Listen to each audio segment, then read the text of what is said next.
Over the past 4 months, after quitting my job as a corporate banker in Toronto, I invested $100,000 into building a 25,000 capacity chicken farm in the Philippines. Today we'll be flying to Weifang, China to meet with the manufacturer that's supplying all the equipment for this farm to see how it's made, where it's stored, and watch my exact order get packed up and shipped off. We'll also stop by a few very local poultry farms along the way. This isn't your typical tourist destination. This is a behind-the-scenes look at the poultry industry through the lens of a small, rural province in China. Let's get to it. We're in Manila at the airport. We just got through security. It is like 3 a.m. right now. So I'm heading to the gate. Flight leaves in like 3 hours. Hong Kong, then to China. Let's get to it.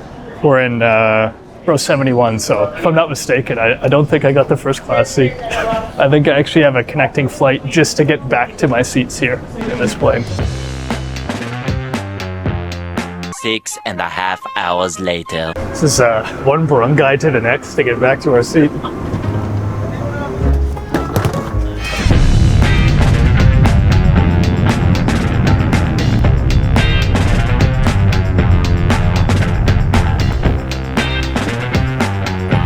We got a couple hour layover and then another couple hour flight.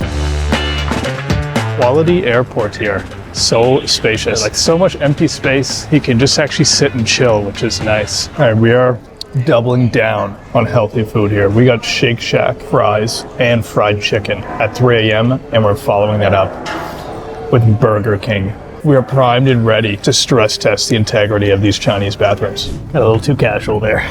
Final call for our flight and the absolute last people boarding here. So taking it too much time eating that crispy chicken sandwich, but we're here, we're in. See you in China. We're in Qingdao, baby. Couple hour trip to where we're actually headed. Supplier we're going to see is here to pick us up and take us to our hotel, I think, which they also booked, which is nice. So they're on the ball here. They know how to do good customer service business here in China.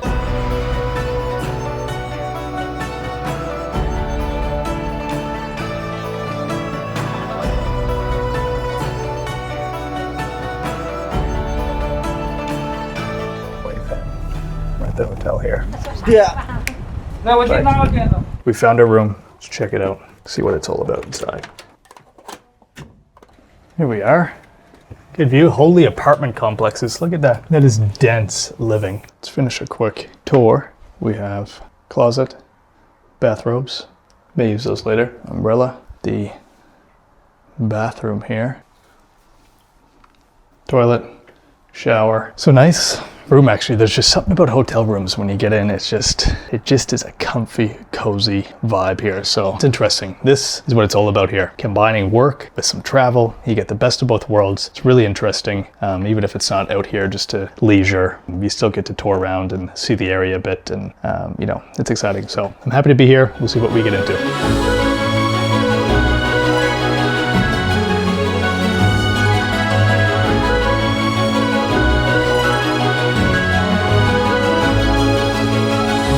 Somebody's honking. We just had lunch or dinner with Grace, some pigeon, some chicken, a few other things that I don't really know, but it was all good stuff. Authentic Chinese food here in the suburb of Weifang. If you listen right now, other than this background music, it's super quiet out here.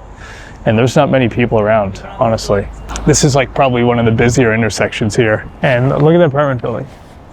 Looks empty up there, but there's like a million restaurants around here. It's pretty cool. Like we are in the local spot here. We have a visitor here. Hello. Hello. I don't know. So we have a local coming out over here. How do I say hello? Ni hao. Ni hao. Ni hao. Oh, ni hao. There you go. We're starting to integrate into the community here. But that's it. We'll catch you tomorrow when we go to the factory and see what else we can get into. So there you go. Good morning, ladies and gentlemen. It is Wednesday morning. 9 o'clock. Miss Grace is downstairs. We're about to head to the factory. She's driving us there and we'll go check out what it's all about, where this equipment gets made, manufactured here in China, Weifang, China. We're in the suburbs, baby. This isn't the big city. This is the suburbs here in China. So we are, you know, integrating into the community here. Really good breakfast downstairs too, actually. But anyways, let's go. You know what's crazy here? That you can actually smoke inside, like a lot of places here. Like in the room, there's ashtrays right here. In the restaurant we were at last night, people just smoke inside. So that's pretty cool. Or different, I guess. I don't know if it's cool, but something that you don't see back home or in the Philippines either. There you go. So we're opting not to take the Maybach today. It's by choice. Want a more of a humble trip up to the factory. Okay, we've arrived. This is actually the container where our stuff will be going, packaged today and being shipped off today as well. So we came at the right time. I will head inside. So I think this is just like a warehouse storage facility, but we'll go check out what's going on here. Oh, there's the cooling pads over there. I spy something I recognize. The dosatron medical system there. That's what sucks up the medications and puts it into the water line. Behind me is our equipment, our exact equipment that's getting shipped out here today. We'll do a quick little tour of the main items here, starting with control panel. We'll crack it open here to show you what it looks like. Wow. Be able to control all the fans, the cooling pads, the feed lines. We have 2 variable speed fans controlled here, automatic or manual, and then we have the other fans there. And you can group these so they are put on the same kind of schedule. 5 groups you can put them on. There it is. Temptron, show you the temperature. That's where you can set all of your automatic settings, things that you can put in place and forget about. These go inside of the feed lines. This goes in the main auger line, and these ones here go inside the individual feeding lines. So the feed dumps in. This is what actually rips it down the line and allows it to spread along to all the pans. So it's kind of cool. I've never really seen, I didn't really know how the feed even gets spread out, but there we go. That's how it's done. Come over here. We have the feed pans here, bunch of boxes of them. And here we have the fans themselves. This is the 50-inch cone fan, has 1 speed, and we got 2 of these ones, which are way, way, way more expensive. And those are variable speed ones. So you can put them on different settings, higher or lower power, which is good. But this is where the feed drops into each individual line from the main auger. Glass wool here. This is insulation for the ceiling, stop from heat leaking in, especially when it's in the summer. You have the sun hitting the roof, really hot air builds in between the roof and the ceiling of the farm, and you don't want that leaking in. And then we have the water lines over here, right here. Water lines, selection of feed pans there. I believe this is the one we got with the ridge to go through so it doesn't sway back and forth. But they have a bunch of types. Tough to say what's better, what's worse, you know what I mean? As long as it doesn't spill and the chicks can get at it, I don't think it's really a huge deal. And the heaters, space heaters. So it's like a big generator looking machine straight ahead there. So rather than having these spot heaters that blast heat down in one area, it essentially just heats the air more uniformly. We'll come over here. This is the cooling pads. You see, cooling pads, it's literally pretty much just like cardboard. And then you can have water drip down on it, and then there's an evaporative cooling effect. I thought there was more to a cooling pad I've seen, but a little damage there, so I better not be ours. But we're just wandering around now. Damn, there's so many of them. This is just the warehouse where they keep everything before they ship it off. But we're gonna stop by the factory and see how things are actually assembled, which should be cool. Get a first-hand view of that Chinese manufacturing. This looks like a motor to the feed auger there. But they actually give you some replacement parts. So we get an extra motor for the feed line, I think, and for the fans. We're getting a couple spares here of this thing because it's plastic. And you can foresee people not really giving a shit about being gentle with this and having it break. And most other things we can order as we need, but there it is. This is the stuff that's getting shipped out today in that container right out there. And if you look back here, it is literally apartment building city out here. Can you see that out the window? It's crazy. There's so many people here, but it feels so quiet driving around this little area. Seems like there's nobody around, but there are some of the densest apartment complexes I've ever seen. They're wrapping up the control panel here. We're getting it live in the flesh. So I'm on standby. If they need an extra pair of hands, I'll be ready to jump in there. Start putting in some work here in China, some factory work. We're having an issue with their cooling pads here. Apparently they're only 12 meters long, and our building quote says that they should be 15 meters long. We don't want them to be too small because then the airspeed will be too high coming into the farm and it just won't be good. So we're gonna go see if we can resolve this right now. I'm just checking the quote. It did say 12 meters, so that's just a bad oversight by me. I'm looking at the plans from the engineer. They say 15 meters. So, we're fucking figuring things out as we go. We're heading up to the office to discuss cooling pads. And if we see these panel doors, we may want to try too. So we're kind of flipping shit around here on them really late in the game, but we'll see if Grace can hold the ship together and there's no major issues here. So yeah, But the biggest thing is just expanding the size of our cooling pads, because as you know, that's been a big issue at the old farm, and we don't want to carry that same issue over to the build of a fresh new one. That'd be really disappointing. So this is important to get resolved, and I feel lucky that this came up today. As we make our way to the office, they have some equipment set up. 3 fans, this is the one we're getting. This one's fiberglass, more expensive. And then you see the cooling pads. I didn't know, but they put different kinds of paint on it and it can make it more durable. So apparently this green paint is a lot more expensive, but you can like really power wash it down to clean it. Whereas this is just raw, nothing on it, a lot more fragile. We went halfway. We got a little more protection, but we're not going overboard here. This is the most unorganized tour ever, but we're scrambling a little bit. So come in here, water lines. See, that's how big our Minook get after 14 days in this new farm. I guarantee it. That's a 2 kg, 14 days. Mark my words. This is Kuya Rodwell's Minook. That's it. It's a big feed auger. We obviously don't have one of these, but there you can just load it up and you don't have to replace it. Here's the variable speed fan. Looks a lot more slick. Here's cage type multi-tier. So you have birds in all these cages. This conveyor belt rolls daily, and that's how it gets rid of the shit. But you can hold like almost 100% more birds in a house with that type, but you need to make sure it's done well. And they got the automatic harvesting too, where the birds conveyor belt drop down, come here, and then you just take them here, put them in the truck. So it's pretty slick, but you need to make sure you're getting good equipment with this stuff, because there's a lot of moving mechanical parts that can break. So you need to be more diligent about who you're getting to supply stuff like that, because you can really run up your costs with maintenance if it's not durable. Some interesting pans in here. I don't know what's better, but like, look how small this thing is. I don't know. All the control panels, this would be a little touchscreen action that is probably tough to train on. And the classic Temptron cooling pad sample, really light manual tray. Dump the feed in the top, they peck at it here. And then it falls through. So I'll put some food in here after and give you a real live demo of how they eat from it. Just joking. Oh, sorry. It's just counting $400. We got our cooling pads increased. The curtain also had to get increased in length. 400 US smacks is the price difference. So it's not egregious, whole things considered, and pretty immaterial when compared to the whole cost of the project. So we got cash on hand. Miss Grace is helping us out big time here. So thank you, Miss Grace. Thank you. Miss Grace. So this is a new type of feeding pan. You see it's like more oval shape than round. So when I get 2 samples here, we'll throw them on the line and see what it's all about. So it should accommodate more chickens. I'd be lying to you if I listed off a bunch of benefits I knew that they had, because I don't, but we're just going to try it out and we'll give you the honest review of how they are. They just, I think only gave 1 client these so far, so I feel very special. Experimental goods here. This is going to transform our bandsaw.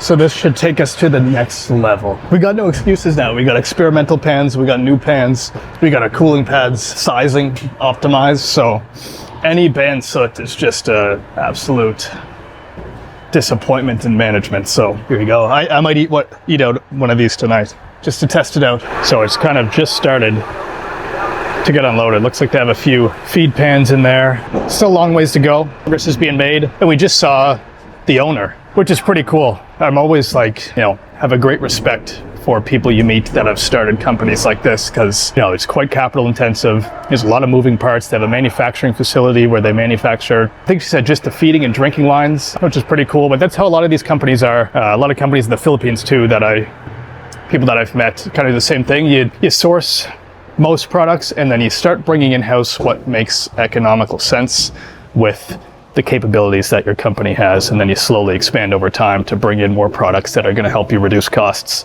and make you more competitive. You don't usually just start off manufacturing every single thing you sell.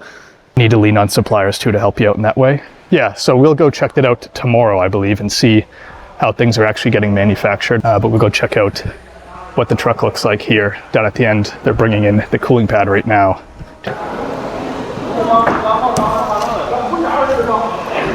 But the cooling pad, it's not a huge deal to get extended because it just comes in pieces, like you see over there. So you essentially just tack on a couple more pieces to make it longer. Like we want each side to be 3 meters longer, which actually isn't really a big deal. The bigger deal, actually, which is still simple, is getting a new tarp cut, because right now we got one cut to 12 meters and I just patch on an extension because the integrity of it's probably going to be a little bit weaker. I want to essentially get a new one recut. That's where the factory is. Really clean and relatively quiet. Like, look at all the condo buildings, but it's still like, it's quiet out here.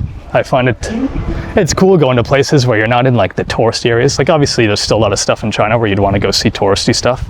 Would like to go do that on another visit, but it's cool being out in places like this because like everything is just so local. Like, the food you're getting is the food that locals are eating. Nothing's like done up crazy for tourists and stuff. Shout out to Miss Grace helping us out here because I have been an absolutely brutal client, to be honest. Changing the quote a million times before I got here, and then we get here and I'm still changing things up. So the last box of cooling pads in the final piece. Throw some manual trays in there as well, and then all is good. So it's a success here. You know how it goes. We have things come up. We don't know what we're doing. We're scrambling. We're making mistakes, but this seems to be good and resolved, which I'm happy about. So how it would work is we'd have to get a second container and put in, whatever was left over, but you get charged for the full container, even if it's like barely full. So that would have been unfortunate, but it's all going in. And this is where the real magic happens. What are you even doing here? Like and subscribe. We're now headed to the model farm and we'll see what it's all about. Didn't ask how big it is, what the deal is, but we'll find out when we get there. So it'll be a surprise for both of us, you and me.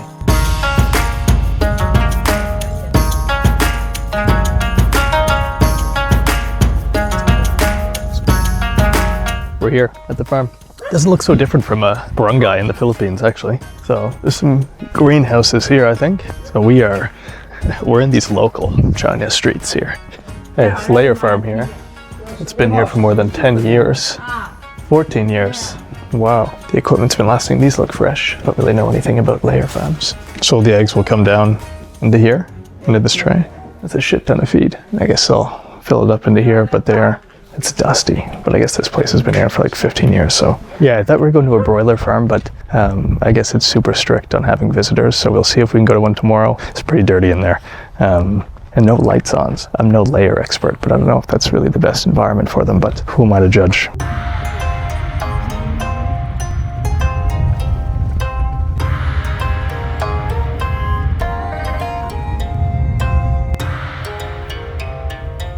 Okay, we're here at farm number 2. Again, not a broiler farm, but we're still checking things out.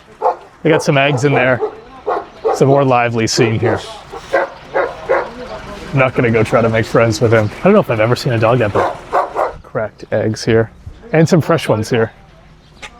I don't want to touch them just because I don't know if I can. But look at we are out here in places less traveled. We're here outside, let's take a look.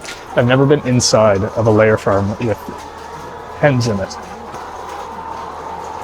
Oh, we have an escape Minook. See some of that at our farm. They're big. Boy, this is huge. Look down here, see how far you can look down. That's pretty crazy. We don't grow them this big at our farm. We have sentient Minook out here. These things are big. 25,000 of them. I don't know how many eggs they'd lay per day, but somebody comment below how many eggs a hen would lay per day, and we'd have an idea of how many would be produced in a building like this per day. It's pretty crazy. But they leave it pretty dusty here. Like, look at the ceiling. Not the top end cleaning protocol out here, but that's a fake egg. Is it? Or is it one without a shell? Maybe I shouldn't touch it. It's like squishy. Hey, Minook. That is a big Minook. And we are in a pretty bizarre place. They have ostriches outside. Like, come on, let's go see some more. Hey, so there's actually, this is the main feeding line there. And there's 3 buildings that it connects to, 25K each, so 75,000 layer capacity here, which is pretty cool. And 1 ostrich capacity as well, which is also pretty cool. I wonder what they do with it, what its purpose is out here. Oh, maybe eggs, maybe ostrich eggs. I mean, this is some Filipino shit here. This is some self-engineered shit, if I've ever seen it. So it's pretty cool. We're just talking to a worker from here, I think, but they lay in each building here about little over 23,000 eggs per day. And across the 3 buildings, they're laying over 2 million eggs per month here. I don't know what they sell them for in a market like this, but It's pretty crazy. That's a lot of eggs. And like what seems like a small operation, like we're kind of tucked away here, but that's a lot of production of eggs, and I'm sure that makes a pretty decent chunk of change. Okay, so we are heading out of the farm now. Not quite sure where we're headed. Say goodbye to the ostrich. That's pretty cool to see. I've never been that close to an ostrich, but we're heading out here, see what we get into. This could be the end of the day, but we'll see. I am back at the hotel now. That is a day. That was a long day. Our equipment's packed up.